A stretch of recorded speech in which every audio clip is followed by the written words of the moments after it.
Have you ever noticed how the most confident person in the room is often the one who knows the least? You're in a meeting, a family gathering, or scrolling through social media, and there's always that one person. They speak with absolute certainty about topics they clearly don't understand. They interrupt experts, they dismiss nuance. And here's the disturbing part. Everyone around them nods along. Meanwhile, you, someone who's actually studied the subject, who understands the complexity, you hesitate. You qualify your statements. You acknowledge what you don't know. And somehow they get the platform. They get believed. They get the followers. Arthur Schopenhauer saw this pattern over 200 years ago. The German philosopher didn't just observe this phenomenon, he dissected it with surgical precision. He understood why intellectual mediocrity spreads like wildfire, while genuine insight struggles to find an audience. Today, we're going to explore Schopenhauer's devastating insights into human cognition, why incompetence breeds confidence, and what this reveals about the world you're navigating every single day. Because once you understand this, you'll never see social dynamics the same way again. Schopenhauer wrote something that probably made you uncomfortable the first time you encountered it. The intellect has become free, and in this state, it does not even know or understand any other interest than that of truth. But here's what he observed about most people. They don't actually want truth. They want confirmation. They want simplicity. They want to feel intelligent without doing the intellectual labor. Think about the last viral post you saw that completely misrepresented a complex issue. Climate change reduced to a simple yes or no, economics explained in a tweet, philosophy summarized in a motivational quote with a sunset background. These get millions of shares. Why? Because they give people the sensation of understanding without requiring actual comprehension. Schopenhauer called this the satisfaction of idle curiosity, the mental equivalent of junk food. It feels like nourishment, but it's empty calories. The person sharing that oversimplified take, they genuinely believe they've grasped the issue. Their confidence isn't an act, it's the natural result of not knowing enough to recognize what they're missing. Now, here's where it gets even more interesting. Schopenhauer noticed that this wasn't just about stupidity, it was about comfort. Complex truths are uncomfortable. They require mental effort. They demand that you hold multiple contradictory ideas in your head simultaneously. Most people's brains aren't wired for that level of sustained cognitive discomfort, so they reach for the simple explanation like a drowning person reaches for a life raft. And once they grab it, they defend it with everything they have, because admitting complexity means admitting they don't actually understand. You see this everywhere. The person who watched one documentary and now has the solution to the Middle East conflict. The coworker who read one business book and now thinks they understand organizational psychology. The relative who spent an hour on Google and now questions your medical degree. These people aren't being deliberately obtuse. They've experienced what psychologists call the illusion of explanatory depth. They feel like they understand something simply because they can repeat a simple version of it. And that feeling is indistinguishable from actual understanding for someone who lacks the expertise to tell the difference. Here's where Schopenhauer gets really interesting. He argued that intelligence creates a fundamental problem. Talent hits a target no one else can see. Genius hits a target no one else can see. But there's a corollary that he implied throughout his work. If you lack the intelligence to understand something, you also lack the intelligence to recognize that you don't understand it. This is the cruel architecture of human cognition. Imagine trying to explain quantum mechanics to someone who barely passed high school physics. Not only will they not understand, they won't even comprehend that they don't understand. They'll nod along, maybe even argue with you, using terminology they've heard but don't grasp. Now, scale that up. What if this applies to philosophy, to ethics, to recognizing propaganda, to understanding what makes a good argument versus a persuasive one. Schopenhauer observed this in the intellectuals of his own time. He watched philosophers with massive reputations, Hegel, for instance, build elaborate systems that were, in his view, nothing but senseless and monstrous webs of words. Yet these philosophers had massive followings. Why? Because their obscurity was mistaken for profundity. Their complexity was confused with depth. The people who couldn't understand them assumed the problem was their own intelligence, not the emperor's lack of clothes. But here's the deeper layer that Schopenhauer understood. He willingly to give you a confident take.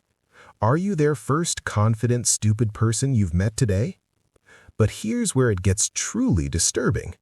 Schopenhauer didn't just notice that unintelligent people think they're smart. He explained why this is actually an evolutionary advantage. He wrote, "A man can be himself so long as he is alone, and if he does not love solitude, he will not love freedom, for it is only when he is alone that he is really free." What does this have to do with stupidity and confidence? Everything. Intelligent people see complexity. They see exceptions. They question their own conclusions. This makes them hesitant, cautious, often isolated. Mediocre thinkers see simplicity. They reach quick conclusions. They bond with other people who reached the same quick conclusions. This creates communities, movements, entire ideologies built on confidently held oversimplifications. Who wins in the social arena? The person who hesitates or the person who proclaims? Look at social media. The thoughtful, nuanced take gets 47 likes. The oversimplified hot take gets 47,000 retweets and launches a career. Schopenhauer saw this in 19th century Germany. We're seeing it accelerated in 21st century algorithms. Schopenhauer had a particularly sharp observation about this. The majority of men are not capable of thinking, but only of believing, and are not accessible to reason, but only to authority. This is the mechanism that perpetuates confident stupidity across generations. Here's how it works. A person with limited understanding encounters an idea that makes them feel smart. It's simple, it's provocative, it confirms something they already wanted to believe. They share it. Others who think at the same level recognize it, validate it, amplify it. Now you have a community of people who all reinforce each other's misconceptions. Each person's confidence grows because they see dozens, hundreds, thousands of people agreeing with them. The actual experts, though, they're dismissed as elitist or out of touch or overcomplicating things. Think about any subject you actually know deeply. Now think about how that subject is discussed online. See the gap? That gap is filled with confident people who've done 30 minutes of Google research lecturing experts who've spent 30 years studying. And the crowd, though? They believe the confident amateur because expertise has been reframed as bias and ignorance has been rebranded as common sense. Now, Schopenhauer lived in an era before social media, but he'd recognize its dynamics instantly. He wrote extensively about how mediocrity seeks out mediocrity because excellence is threatening. Think about it. If you're confidently wrong about something, the last thing you want is to be around people who are confidently right.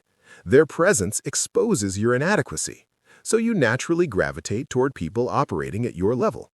This creates self-sorting communities of shared ignorance. Everyone feels validated, everyone feels smart, everyone dismisses outside criticism as jealousy or elitism. You see this in every niche community online.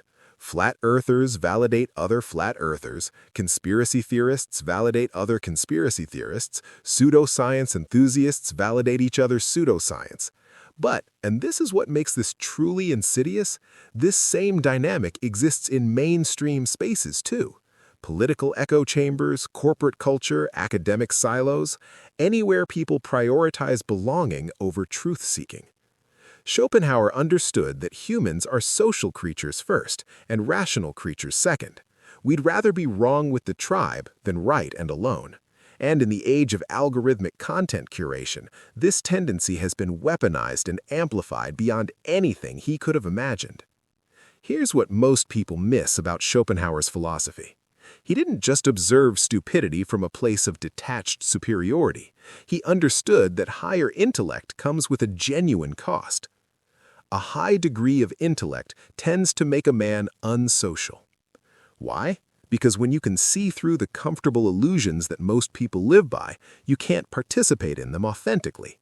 You're at a party. Someone makes a confident statement about history that's completely wrong. Do you correct them and become that guy? Or do you smile and nod and feel intellectually dishonest? You're in a work meeting. Someone proposes a solution that you can immediately see will fail for 3 specific reasons. Do you explain and risk being seen as negative, or stay quiet and watch the predictable disaster unfold? This is the daily experience of operating with more intellectual capacity than the environment requires or rewards. Schopenhauer wrote, "After your death, you will be what you were before your birth." He was a pessimist, yes, but he understood something crucial.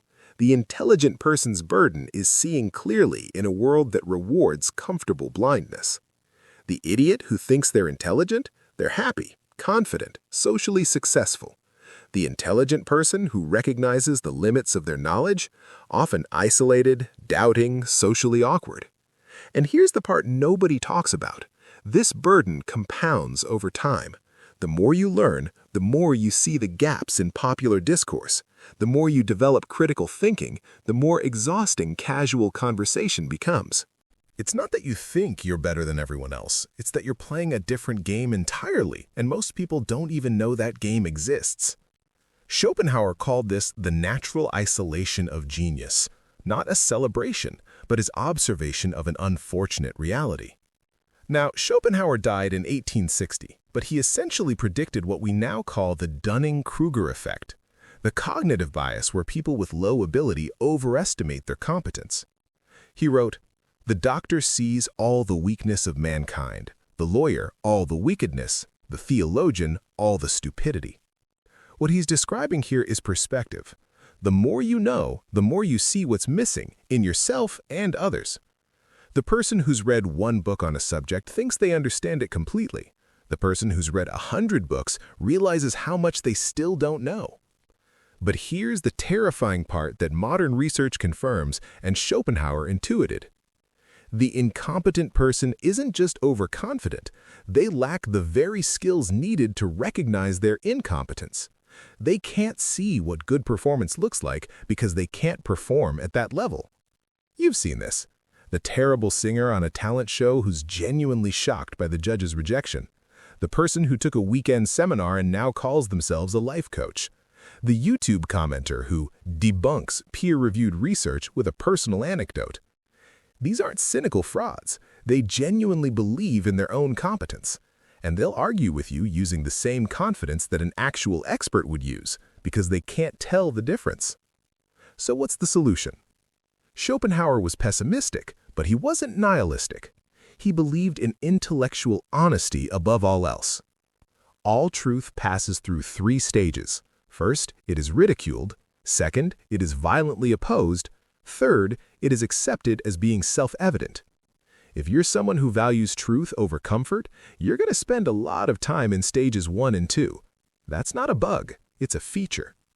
The idiots who think they're intelligent will always exist. They'll always be louder, more confident, more socially successful. But here's what Schopenhauer understood. You're not playing the same game they're playing. They're optimizing for social validation and the feeling of being right. You're optimizing for actual understanding and intellectual integrity. These are incompatible goals, which means you can't win at their game, and they can't even comprehend yours. The question isn't, how do I make them see? The question is, how do I maintain clarity in a world designed to reward confusion? So here's what I want you to ask yourself. How many of your own beliefs are built on actual understanding versus the feeling of understanding? Because here's the uncomfortable truth. We're all susceptible to this. The difference is whether you're willing to interrogate your own certainty. Schopenhauer's philosophy isn't about feeling superior to others. It's about maintaining intellectual honesty in a world that punishes it.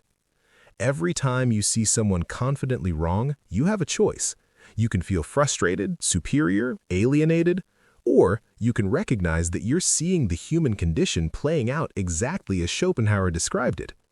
The intelligent person's advantage isn't happiness, it's clarity. You see the world as it is, not as you wish it were. That's not always comfortable, but it's real. And in a world of increasingly sophisticated illusions, reality is the ultimate rebellion. So the next time you're in that meeting, at that party, scrolling through those comments, and you see confident stupidity being celebrated while careful thought is dismissed, remember, you're not crazy, you're not arrogant, you're not overthinking. You're seeing clearly. And that's the burden and the privilege of an examined life. The idiots who think they're intelligent will keep doing what they do. The algorithms will keep rewarding them. The crowds will keep following them. But you're playing a different game entirely. Schopenhauer would tell you that's exactly as it should be. The question is, can you live with that? Can you pursue truth even when it's unpopular, unrewarded, and isolating? Because if you can, you've already separated yourself from the crowd that mistakes confidence for competence. Drop a comment if this resonated with you. What's the most confidently wrong take you've encountered recently? Let's talk about it. And remember, in a world optimized for comfortable lies, clear thinking is an act of courage. Thanks for watching. See you in the next one.